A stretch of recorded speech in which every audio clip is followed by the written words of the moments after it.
Nakita niyo ang aming...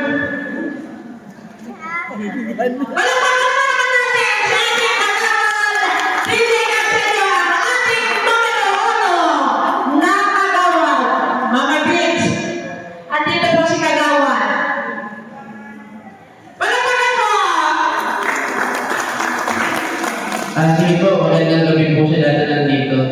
Kaya nung magpasok ko, nagtataka ako kung sino yung nakabulang wig na nakabulang damit.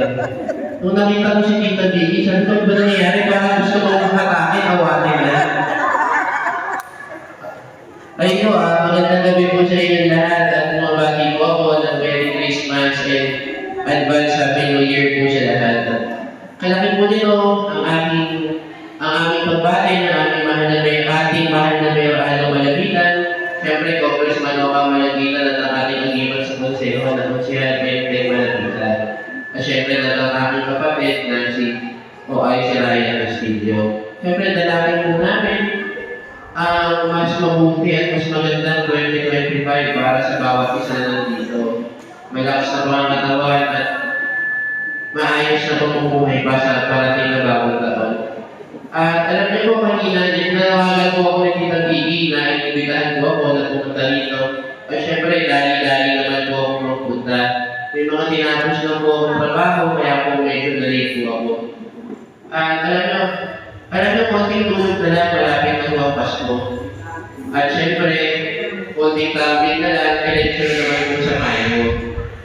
At tulad nga nun, sa Facebook po, marami po tayong nakikita na mga kung ano-ano lumalabas at paborito nilang buduli ang ating mga senior citizen na nangangako ng kung ano-ano, nangangako sila na bibigyan daw po ng monthly allowance sa ating mga senior citizen. At siyempre, ang mga estudyante at ang mga mahihirap bibigyan daw.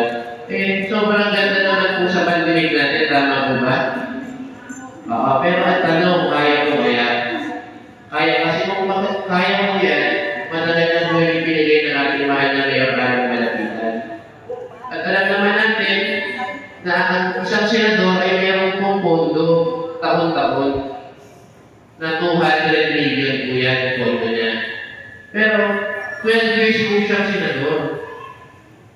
Ang 12 years na po yan, total po yung 2.4 billion pesos.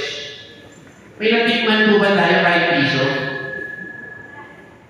Tapos lumalabas po siya, sinasabi po niya, gusto raw po niya na magbabago sa Caloocan.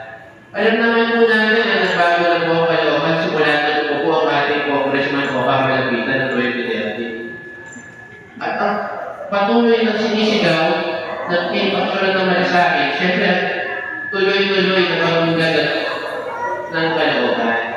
At kanina nag-Facebook ako, may trending na apat na picture may nakita ko.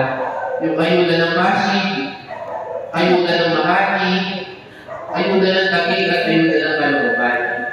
Nakita niyo mo ba yun? Yung nakita ko sa Caloocan, parang bigas lang. Oo, may tayo. Pero ang totoo po, wala po tayo yun.